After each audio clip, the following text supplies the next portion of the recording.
All right, guys, we're coming over here to walk this property, try to see if we can help this investor out. This isn't a loan that we have, but he's getting foreclosed on, right? Kind of the scariest thing possible when you get into real estate investing. But I want to cover some of the things that he did wrong and kind of break it down how you guys can avoid these. But yeah, he's pretty much made every mistake in the book, but we're going to come here, walk it with the contractor and figure out, is there anything that we can do to try to help him out?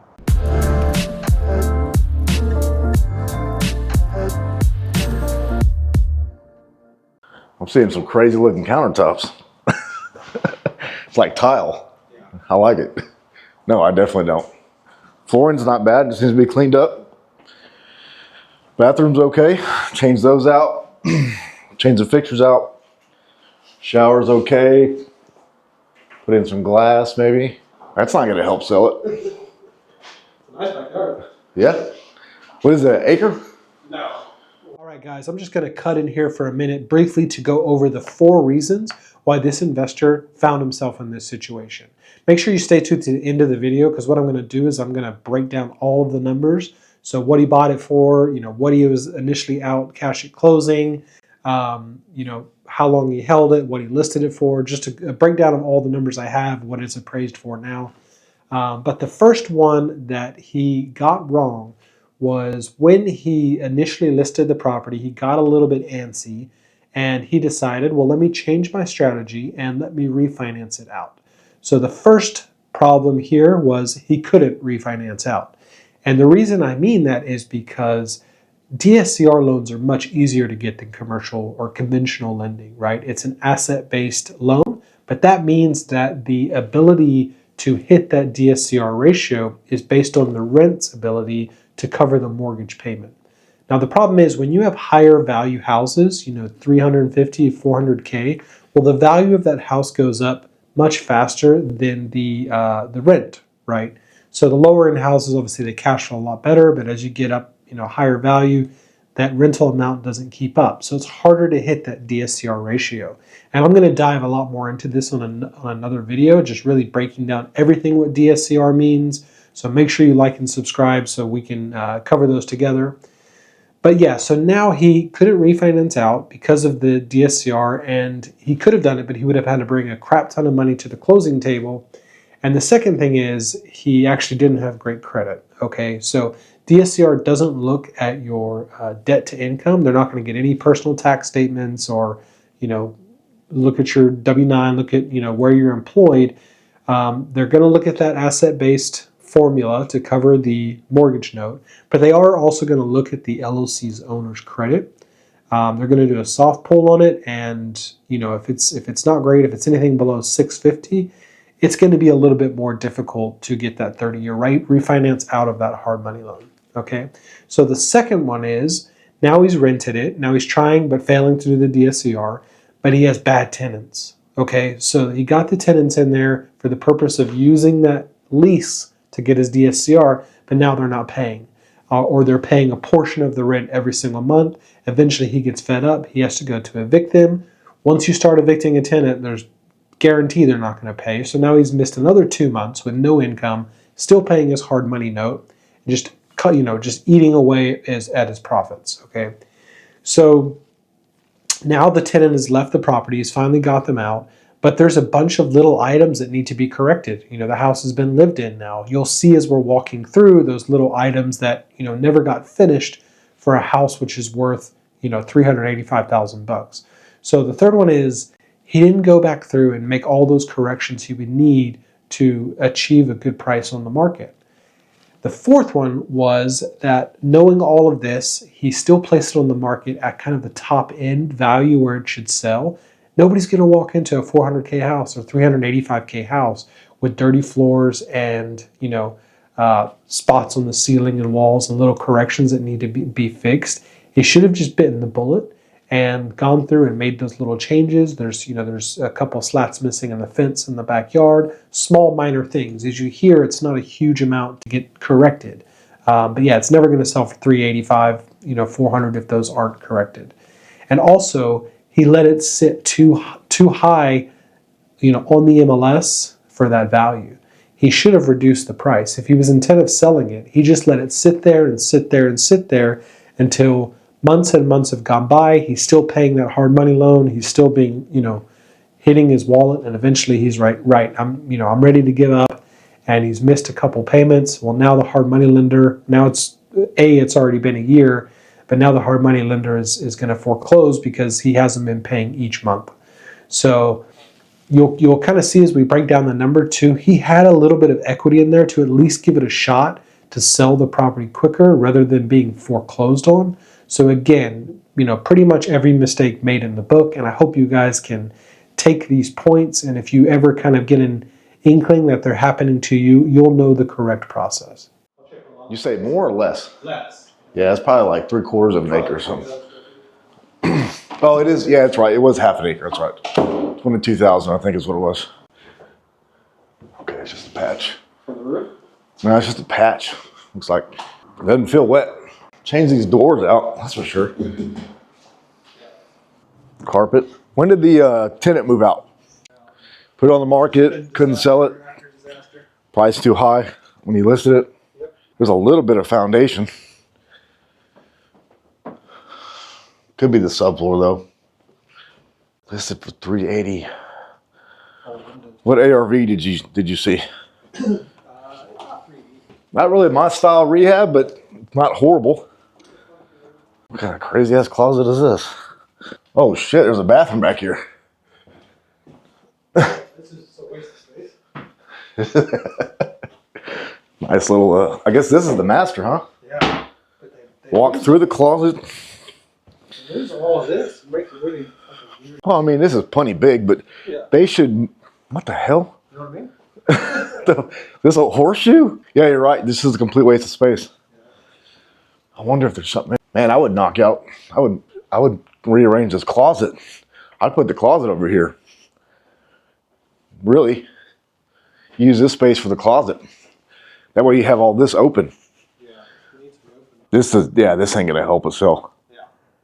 You just need to move the closet. Bathroom's fine. Just move the closet over there. Very interesting. It looks like he did it like that. You don't normally have a wall in the middle of the fucking bedroom like that.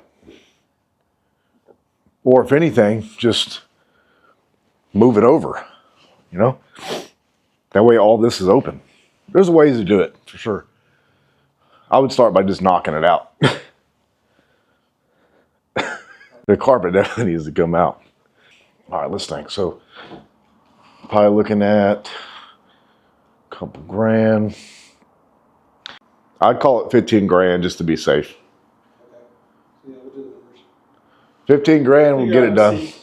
I mean, honestly, I would like to redo the bathrooms, but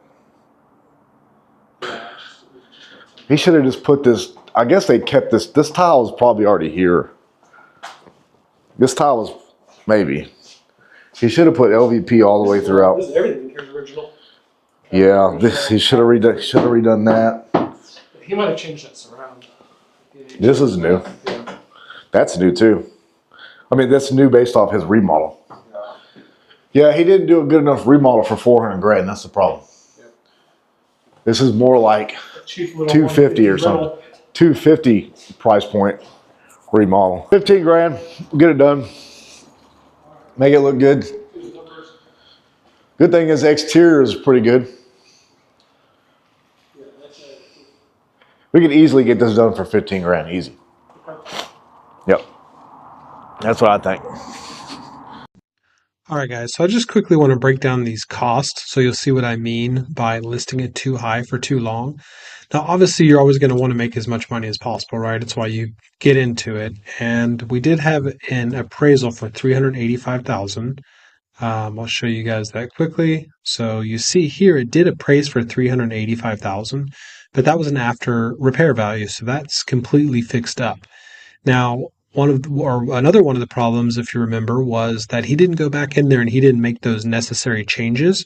As you heard Chris said, about $15,000 worth of work to make it up to this 385,000. So I just kind of want to show you how quickly the needle swings when when you don't do the work, right? So if he would have sold it for 385,000, his loan payoff currently is 290,000. Let me just show you the actual loan terms. Let's see if I can find it here. Yep. So this was his original loan. Again, it wasn't with us, but you'll see that he had a purchase price of 292,000. His total loan amount was 288,750, right? So that was his initial hard money loan. So his payoff as it stands right now. His payoff as it stands right now is 290,000. So I just did a really rough calculation. Now there's obviously going to be some other cost in here, but I just didn't break it down fully, like I do on the rehab calculator you've seen on some of the other videos.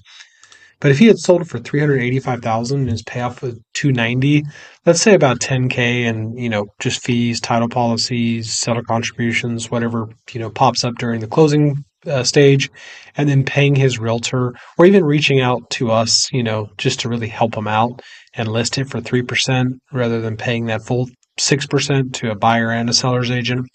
It would have been about 11,500 for agent fees and just another. Oh, sorry. So let me break that down again. So the fees I put here, this 10,000, these were actually lender fees, right? And by lender fees, he stopped paying. He stopped paying for a couple of months. There's some attorney fees. There's, they're chasing him up. They're sending him letters. They're charging him during that process. So that's that 10,000. I put about 5,000 just in standard closing cost for your title policy, escrow fee, all that kind of stuff. And you could even, increase that seller contributions just to be safe. He would have made a lot of money, right? He would have made 63,000. He probably would have recovered a good portion of what he had spent when he initially bought the property, but also the holding period, the time when the tenants weren't paying. But the house isn't moving because he's trying to attract 400K or 385K pool of borrowers, and they're getting in there and saying, well, I don't want to come in and fix the fence and fix the floor and fix that patch in the bathroom and, fix the ceiling, pull up the carpet. I don't want to do that. So they're going to move on to the next house, which is beautifully remodeled and doesn't need anything. You can move straight in. So that's really his issue here. Now, if he didn't have that 15,000, and look, let's put this 15,000 in here. So again, you can see, right, that even if he managed to put that 65,000 in, or sorry, that 15,000 in, he's still making, a good chunk of that back. So it definitely would have made sense to go ahead and finish that off. But look, I know that not everybody, when they're in this situation, still has 15K. It's already been pulled out of your hard money loan. You might just not have the liquidity to do it. So then he's going to sell it. But you can't sell it at 385. So let's kind of take a look at what his break even would be with all of this in charge. Let's say he dropped the price down to 350. Okay. Look, he's still walking away with 29,000. I think he can bring it all the way down to 310. Let's see. No, he's losing there. Let's say 320. That's right around his break even. So if he would have listed it at 320, he might have attracted a buyer who really wanted to be in that area. The exterior of the home is beautiful. It sits in a beautiful subdivision. I really like the house. At 320, he might have found a buyer that was willing to come in there and buy it as is and make that $15,000 worth of repair, because then they would have only been into it for, 325. So they're getting a $385,000 house for 325. Even at that price, he would have broken even. He's not going to have a foreclosure, looming over him. But he should have really tried almost anything, besides just letting it sit for 385,000 when it wasn't moving and he wasn't reducing it. And it sat that way for about 6 months, right? He first tried to list it when the tenant was in there, and it's very difficult to sell a property especially in this price range when a tenant is already in the property, because who wants to buy a property of that value and wait until your tenant moves out? They're just not going to even go and view that property. So it's kind of a wasted effort. So as you can see, he did have some equity in that property. That was probably the biggest one. He listed it too high. But again, he didn't make those repairs. He had bad tenants and he couldn't refinance out. So hope this guys can kind of show you really got to look at kind of all the angles and balance the numbers. And if you buy at the correct price, right? If you buy at that 70 or 75%, it can be pretty forgiving. He could have still made money on this property, but he made all those errors and now he's, in the position that he's in. But I would like to say we have helped him out. We actually do have a buyer for him. It's, closer to this mark right here, but we've managed to pull it off, and I'm going to save that for another video. So make sure you like and subscribe, guys. And, in a few weeks, we're going to do a follow-up once this one closes and show you how we did help him to not have a foreclosure on his record, which is awesome news.